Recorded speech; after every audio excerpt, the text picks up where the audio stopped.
Hi, everybody. I'm Jean-Paul Dautel, a new professor at Université du Québec en Ottawa, just across the river in Quebec. And I'm very honored to be here today because of the different interesting topics presented today, but also because it's a great opportunity to honor the Catherine Lippel's work and all the research team who has continued her work. I was one of the Catherine's students, so I'm very touched. I hope you enjoyed the first day of conferences. We learned a lot on different topics, personally, such as mental health prevention or return to work after a mental health issue, or about the working condition of migrant workers, or their access to healthcare system or workers' compensation. Now I have the important role of moderating an amazing panel composed of, I'm going to introduce our panelists. The first one, Maxine, Visotzky-Charlebois. Maxine, alors, je continue en français pour la présenter, est avocate et candidate au doctorat en droit à l'Université d'Ottawa et nouvellement professeure en droit du travail à l'Université du Québec à Montréal, l'UQAM. Elle a notamment été chargée de cours à l'École de relations industrielles et à la Faculté de droit de l'Université de Montréal. Ses intérêts de recherche portent entre autres sur les régimes d'indemnisation des accidents du travail, l'effectivité des droits en matière de travail et les enjeux d'accès à la justice. Et sa thèse de doctorat porte sur le rôle de l'acteur syndical dans le cadre de la mise en œuvre du régime de santé et de sécurité du travail au Québec. Donc, Maxine nous fera son résumé de la journée en français. The other two panelists are, excuse me for the name, Maryth Yachnin, yeah, is the research and test case lawyer at Yavgo Community Legal Clinic, a clinic specializing in advocacy on behalf of injured workers. She has practiced in workers' compensation litigation and related areas of law at two legal aid clinics with a special interest in advocacy alongside precarious and migrant injured workers. She has also worked in private practice focused on administrative, union-side labor and civil litigation at Legal Aid Ontario, assisting clinics across Ontario with research and litigation, and at the Office of the Integrity Commissioner doing public sector ethics, investigative work. And the last one is Kishower Laila. Yeah. Kishower was a research assistant on study spearheaded by Dr. Stephanie Premji at McMaster University in collaboration with Sauro for a project titled Working and Hurting in Little Bangladesh, Precarious Work, Health and Return to Work. Prior to migrating to Canada, Kishower worked as a television journalist for over 11 years. She has a bachelor's and master's degree in mass communication and journalism from Bangladesh. Thank you to be here today. And I prepared some questions, but I learned You, each panelist has 5 or 7 minutes to present their comments or analysis about the different topics of the day. So, thank you. We are very end of the day, very hectic day, very tiring day, but yeah, we will. So thank you very much for giving space to talk about in this conference. And I'm very much grateful to Stephanie to include my name in this conference, which giving me, to enrich my knowledge regarding the research and community work and research work. So I'm very much happy to be in here. So from the morning till now, when I was listening all the works of researchers, I found very similar, words, situation we are struggling, because I am also community worker. I love to address myself as a community worker beside research assistant. So when I am working with the community people and giving services, these words like precarious work, low wage, new immigrants, racialized immigrant, living wage, not getting the living wage, and then exploitative temporary help agency, which some of presentation we found. So these words are very common. We are struggling with this, and the low wage people are, the victimized of this situation. So when I was listening, I was also thinking that we all are working against these words, against this situation, but still these words are exist in the society, in Canadian society. This is very unfortunate. And other thing is, we all are working against this issue, and I'm very much disappointed when we saw that the recommendations is coming, the key concerns, the lived experience, researchers are working, but implementation process is very slow. And some extent, there is no implementation. And earlier in the morning, when Karen shows the evidence that after taking the decision, 33 years of the decision taking, still there is no sitting arrangement for the cashier. So this shows that implementation is very low. And Sultana, community leader Sultana also asked this question, and Daniel replied that some mechanism issue is there to, implementation process is why slow.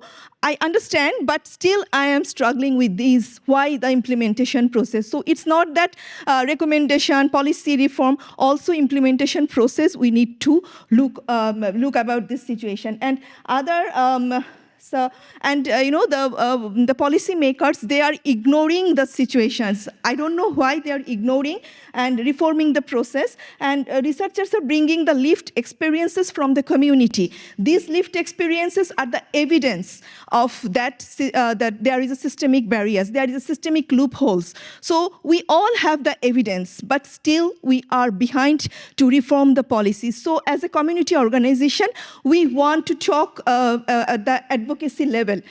So we would request the researchers community to work with the community organization to go to the advocacy level. We want to confront the policymakers because we are providing the evidence, we are providing the lived experiences.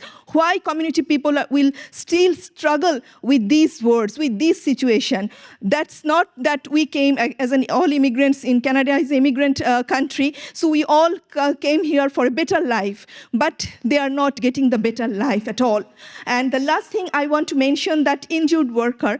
So one person when injured, the whole family is injured, mentally, physically, financially, socially, in all sense. And mental health is a very, when we talk with our community people who are struggling with injury, their whole family is, stuck in some situation. They cannot express their situation, and this is our liability to, bring these things to the policymakers. Why the society will, one family is injured, that means the whole community is injured. So we don't want to, this situation will continue. So that's point. And the last thing, not the least, that we want to go to the advocacy level. So we would request the policymaker, to the researchers community to take us to the advocacy level to confront the situation. So that is our, demand, or that is our, desire. Thank you so much if I'm not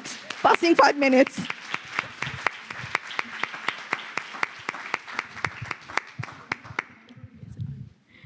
I think Monique had a message for me, so I couldn't read it. My vision's not good enough. So, amazing. So I'm going to show a video, and thank you so much for letting me do that. And I do promise that I believe this video synthesizes a lot of themes that we've heard today about bridging gaps, about partnerships between academics and advocates and workers, about Catherine Lippel's request that injured workers not be treated as criminals, about how static power dynamics that are gendered and racialized and class divides and discrimination can be pushed back upon by collective power, and how individual problems can be redefined as social and collective problems. All of these themes are crystallized in the pushback by injured migrant workers to the ridiculous policy of the Workplace Safety and Insurance Board in Ontario, which treated and treats migrant workers as disposable when they are injured. On the outrageous logic, and I use that term advisedly, that they have no loss of earnings, because if they could work in Ontario, they could be parking lot attendants in Ontario. And the fact that they can't work in Ontario is not the WSIB's problem, so they should not have to pay them any compensation. Through years of tireless advocacy, organizing, support of researchers, and just fight, workers were able to win the end of this practice by the WSIB about a month ago. But of course, the WSIB didn't do everything it absolutely has to do, including it is only limiting its change in policy to certain migrant workers and not others, leaving thousands of other workers in the cold, and it is continuing the pernicious practice of deeming. So we would ask you to sign the letter that is outside in the hall, please, for a pushback on that. So now I will play the video, and thank you so much again for letting me do it.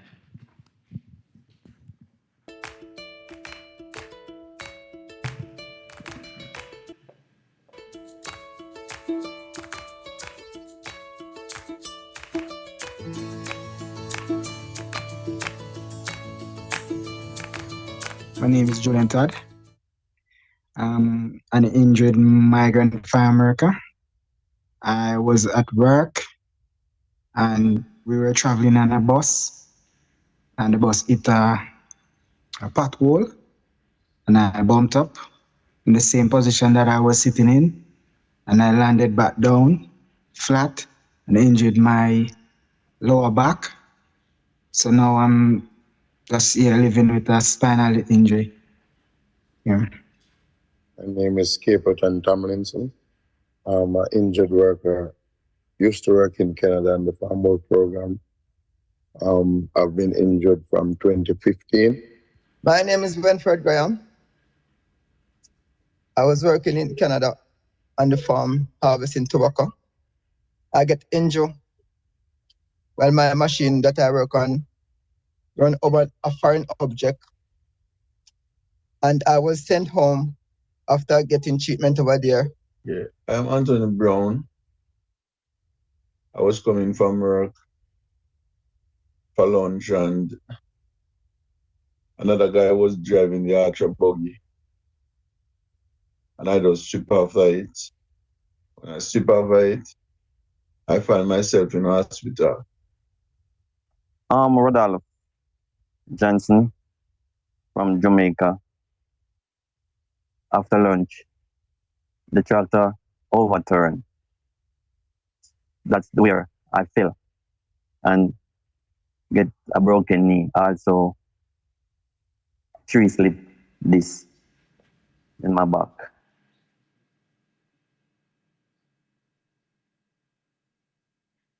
WSIB said that I could work as a cashier in Ontario. The WSIB cut my last of earning and say that I could work in Ontario doing customer service work. But they told me that I'm fit for work, so they cannot pay me. When the WSIB cut off my benefit, I felt like it was a disaster struck me, you know. I went in a sudden state of depression because I didn't know what to do, where to turn, because, you know, my income, I've just lost my only source of income. You know, so I started to think about where I'm gonna get food, where I'm gonna get, like, for my rent, my light bills, financially to send my kids to school and so on. It was a landslide, you know. When they cut my belly fit, I just come like a fish out of water, don't know where to turn to, don't know what to do. At times, I have to go to the doctor, no money. I have to borrow money from friends and family to go to doctor. When I do get money to go to doctor and I have to buy medication, no money to buy medication. Even if I borrow money to buy medication, I have to eat, take my tablet. I have to eat. Each time I want to take my tablet, I have to find a meal to eat before to take my tablet. So always in problem. When you're injured, the WSIB try to treat you so bad. So I don't know why. I don't know why them have to do that.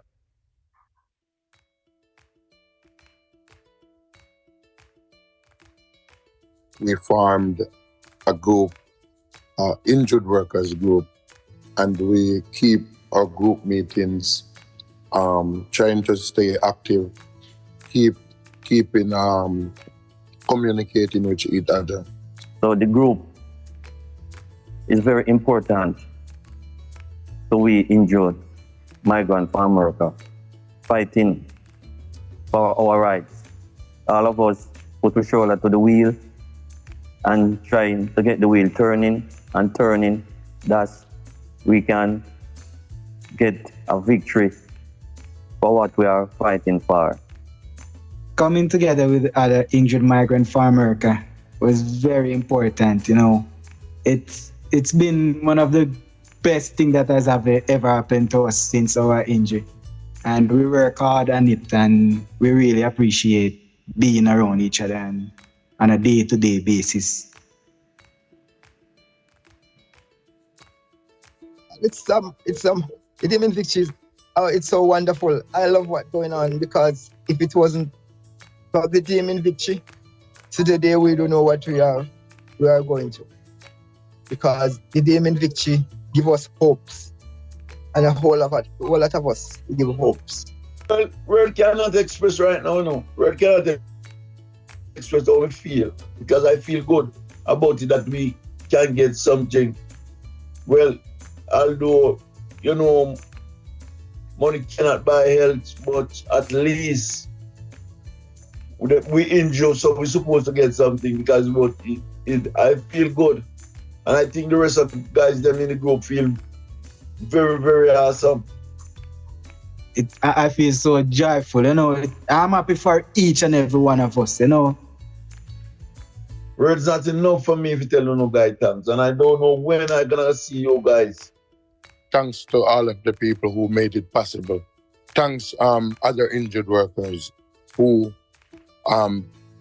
band together and build together to make this great accomplishment. I'm really happy for all of us. I'm really happy that we didn't just lay it back. I'm happy that, like, at the end of every tunnel there is a bright light. So I'm really happy for us as people working together to get good.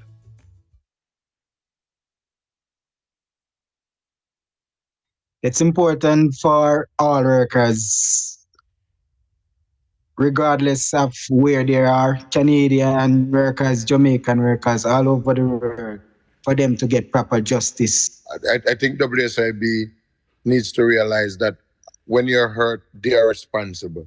So their responsibilities, they need to start show more to us to, like, let us feel like ordinary people who didn't get hurt. So I'm really hoping that they do something to just elevate our minds, elevate our spirit, help us to not stressed out, help us to actually be strong, help us to, like I have go do, like the people who tried with us. I hope that WSIB would just try with us a bit so that we can feel like we are humans. I want to see the WSIB make changes like start treating us injured migrant farm workers as human that we are. Because they are not seeing us as humans right now. They are seeing us as animals, you know? And I would like for them to not to get rid of the racism for starters. And once they get rid of the racism, then we can move forward. Healthcare and taking care of a family. Because if you're not getting healthcare on a proper basic, on a regular basic, so you know you're unable to get back to one track on time. We have it hard when we get injured and sent down back to Jamaica. Today, we must give ourselves a pat on the back, just knowing that with any hurdle, we can overcome.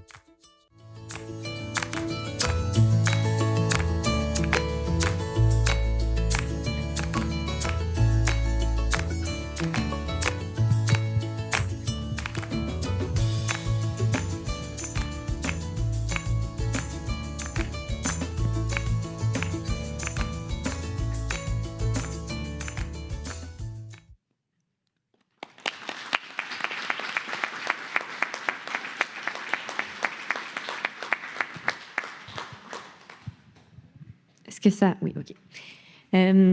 OK, dernière intervention. Beaucoup de choses ont déjà été dites. Oui, je vais parler en français. Donc, en fait, quand on m'a demandé là, de venir parler un petit peu là, sur la journée, c'est la première fois que je fais ça, fait qu'on dirait que je savais pas par où commencer. Puis en fait, je suis comme revenue à la raison pour laquelle on était tous et toutes là, c'est-à-dire les travaux de Catherine Lippel, son legs monumental à tellement de niveaux, un legs qui n'était pas terminé. Mais je trouve ça vraiment émouvant de voir toutes les vies qu'elle a touchées, puis tout le travail aussi qu'elle a inspiré, parce qu'elle avait aussi une manière de faire de la recherche qui était vraiment novatrice. Qui était hautement disciplinaire, mais qui était aussi profondément toujours engagé pour créer des liens. Puis Steve l'a mentionné, mais des collaborations, puis Karen aussi l'a mentionné ce matin, entre chercheurs et chercheuses de différentes disciplines, avec des groupes communautaires, avec des groupes de défense des droits, des organisations syndicales. Donc, pour moi, je pense que le colloque d'aujourd'hui, c'est aussi comme une belle expression de son héritage, finalement. Puis on est clairement dans la continuité de son travail-là. Hélène l'a mentionné ce matin, on est un groupe hétérogène, hein? Des chercheuses, chercheurs, des profs, des étudiants de différents instituts, des travailleurs accidentés, des groupes de défense des droits, des organisations syndicales. Puis pour moi, c'est vraiment riche. Puis je reviens à moi 2 secondes, mais comme nouvelle chercheuse qui commence dans le milieu académique, je trouve ça hautement stimulant et motivant d'être ici avec vous. Donc, merci, en fait, aussi d'être là. Et pour cette organisation-là, je suis comme... je suis vraiment émue d'être ici. Puis, par rapport à tout ce qu'on a appris aujourd'hui, on dirait que ça a été un feu roulant de discussion et de réflexion. Puis, je vais dire une vérité de la palisse. Donc, personne ne va tomber en bas de sa chaise, là. Mais aujourd'hui, ce qui a été démontré, c'est les grandes failles de nos systèmes de protection de la santé et de la sécurité. Puis, on en a eu des exemples criants à différents niveaux. On en a parlé en prévention. Moi, j'étais dans un panel où on a parlé beaucoup de la réforme au Québec, puis on est en train de manquer le bateau au Québec aussi par rapport à ça. Puis on a eu des exemples des travailleurs d'Amazon dans les entrepôts, de l'impact de leurs conditions de travail sur leur santé, puis comment les mécanismes en place ne fonctionnent pas pour les protéger. On a parlé de santé mentale aussi, qui continue à être invisibilisée, même si c'est un problème criant. Puis, un autre exemple d'inadéquation, on l'a bien vu, Steve en a parlé avec tellement d'éloquence, mais de nos protections, des régimes d'indemnisation des travailleurs et des travailleuses. Puis, j'étais dans le panel plutôt avec Stacy Gomez qui présentait finalement comment chaque étape du processus d'indemnisation comporte des barrières qui sont franchement... c'est décevant, en fait, quand on regarde les protections qu'on a, puis comment c'est difficile pour les travailleurs et pour les travailleuses migrants. Puis on a vu aussi dans un autre panel comment, même si on a eu, puis je reviens au Québec, mais une réforme de notre régime, comment finalement peut-être qu'il y a, oui, des avantages pour certains travailleuses et travailleurs syndiqués, mais comment finalement le penchant pour les non-syndiqués, lui, ça ne fonctionne pas toujours. Donc, on a encore beaucoup de travail à faire. Puis je pense que demain, on va continuer de réfléchir à ça. Puis je reviens, un dernier élément, puis c'est peut-être aussi parce qu'en ce moment, j'ai un double statut d'étudiante et de professeur aussi. Mais pour moi, ce qu'on a vécu hier soir, d'aller sur le campement en soutien aux étudiants qui soient venus ce matin, j'ai trouvé que c'était de sortir un peu de notre cadre, de nos institutions bien fermées, d'ouvrir un dialogue, de réfléchir aussi à nous, pourquoi c'est important ce qu'on fait, puis comment aussi ça parle avec ce qui se passe au campement, puis plus généralement dans le monde. Bref, je vous invite aussi, là, on a parlé ce matin de pouvoir faire des donations de nourriture ou d'argent au campement, ou d'aller le visiter si vous n'avez pas eu la chance hier d'avoir le tour guidé. C'était vraiment incroyable. Alors, voilà mes réflexions. Merci.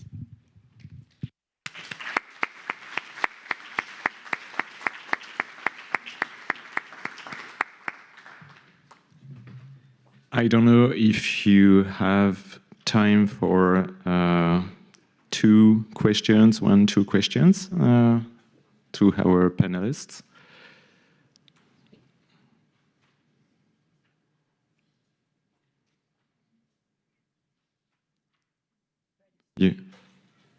You have enough for the day? No? One question. Question for each of you. Was there anything today that surprised you? That was different?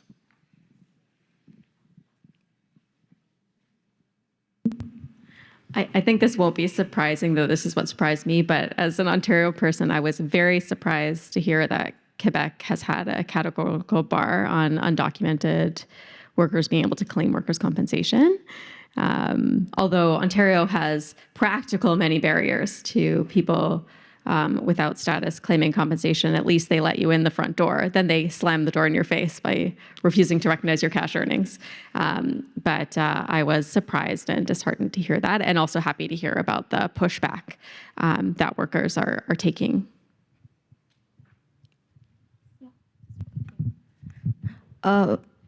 I'm surprised that so many works regarding this workplace injury, workers' injury, and compensation, WSIB compensation and other, but still injured workers are falling through the crack. That surprised me. So many works, why things are so behind?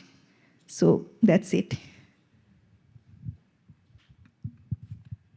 Ouais, moi, ce qui m'a surpris, en fait, c'était dans beaucoup de choses aujourd'hui, mais l'intervention de Steve sur je me suis beaucoup intéressée au régime, au financement du régime d'indemnisation. Puis au Québec aussi, on a ces questions-là sur la personnalisation du régime puis les incitatifs financiers des employeurs. Mais donc, quand vous mentionniez que vous aviez finalement levé le drapeau de manière assez évidente, mais malgré tout, malgré ça, on continue. Ouais, ça me scie les jambes à chaque fois. Ça me déçoit beaucoup. One question.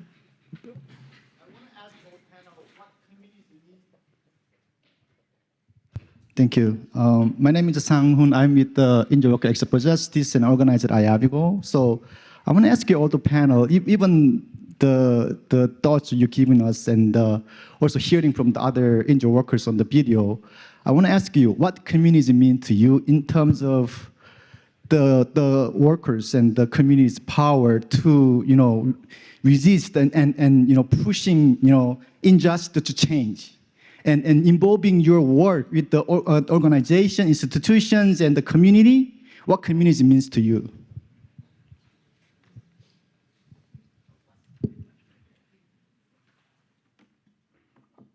That's really easy questions.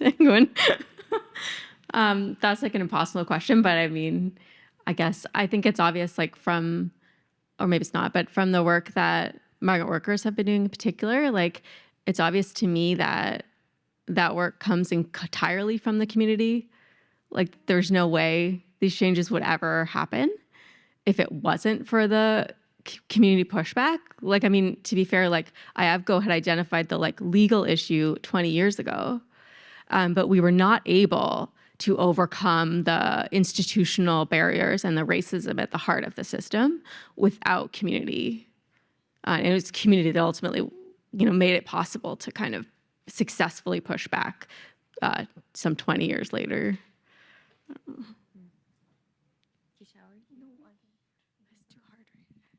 Yeah, I'm gonna go in French again. Pour moi, comme chercheuse, en fait, c'est de faire une recherche qui répond à des besoins directs. Puis, je me souviens, quand j'étais étudiante à la maîtrise, j'étais allée voir un groupe de défense des droits où je m'intéressais aux personnes accidentées non syndiquées. Puis, ce que les groupes me disaient, puis je regarde un peu Félix qui était là, mais c'est pour eux, c'est évident, là, puis tout ce qu'ils me disent, mais en même temps, ce qui leur vécu, leur expérience, ils ont besoin de pouvoir la faire valoir quand ils vont déposer des mémoires en commission, quand ils rencontrent le ministre, ils ont besoin d'études. Fait que moi, je me vois aussi comme une courroie de ça, finalement, en fait.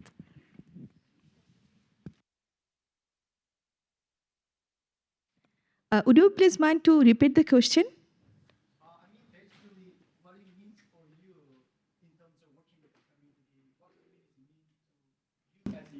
Researcher or the professor, whatever role you do in your institution or organization.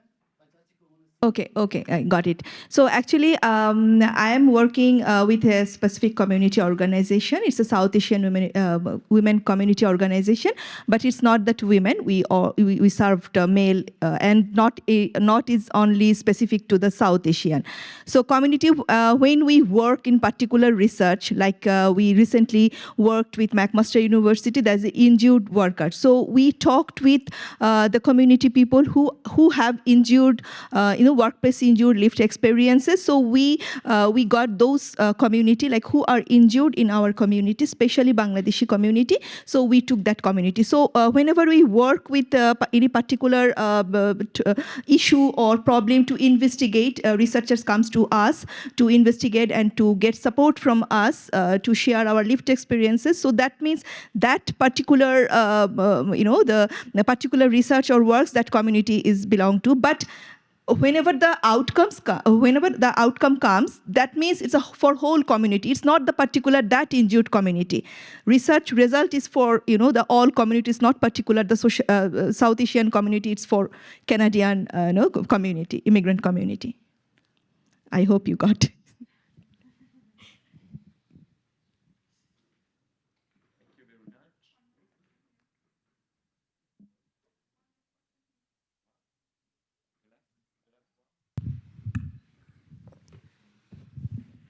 Thank you. My question to the panelists, like you expressed the concern that so many research are happening and also community workers are happening, but we are feeling like lacks of action, right? Or when you say it is slow because researchers are there, community work are there, so we know everything, but in implementation, in the policy law, legal protocols, is slow or no, right? So what do you expect from the academics, like the researcher and academician? What do you expect, like what they should do? What is the urgent? Number one. Number two, do you think is there any alternative civil society should be there to, like the alternative of academics? Or do you think the academics or researchers fail, but because they are doing their job, but what should they do in this context? Thank you. Thank you, Tawhid Khan, for your question. You have two parts of questions. First answer, I would say that there is no representation to the policymakers table, the community people, right? There's direct representation. Like, the policymakers, they actually ignored the community-based report when we do inside the community. They appreciate the researcher works because there's more scientific method, that is investigation organization, it's academic related, so they don't trust on community people. That's why we collaborate with the researcher and community organization is a partnership to, to investigate some issues in the community. So we expect you ask what's the expectation? We expect to go to the policymakers table. Through the researchers, because the policymakers, they believe on researchers rather than the community organizations. The root level community organization, there are so many organizations, so we want to go there. So how? Like our voices, like lived experiences, community people are giving the lived experience to the researchers. Yeah, but when researchers put the, the findings or recommendations or key concerns to the policymakers, that is like outcomes. But we trust that that is our evidence, our community people. So if the community people directly go to the policymakers table, there is a gap. So that's, I think that time the policymakers would understand the voice from the community directly. And the second question, I forgot the second question. Like we realize that's the the researcher academic should be in policy making table, but what is the way? What is the means? How they go? They go, this kind of conference we can invite. Like if one policymakers comes to our conference, they would know that so many research is happening, why policy is not reforming. I think they would know then, right? So like that way, and when the researchers will go to the policymaker policy or any other, they have some, the body to, change the reform. When the policy will reform in particular issue, then they could just take us that, okay, those community people who are suffering most, like immigrant community, please come to us. So we would request the researchers to take us, like the way we could find out, because it's a two-way, the partnership. So research we could find out, but method we could find out, but at least we need to take the step. Very often the state and government ignore the researcher and academics. Sorry? But very often the state and government ignore the researcher and academics. No, so, they don't. They don't. Hello? Since this is a conference on occupational health and safety, some of our technicians are supposed to be home or leaving 20 minutes ago. So we will have to wrap it up. But thank you so much, technicians. And yes, let's give them a big hand. Thank you so much.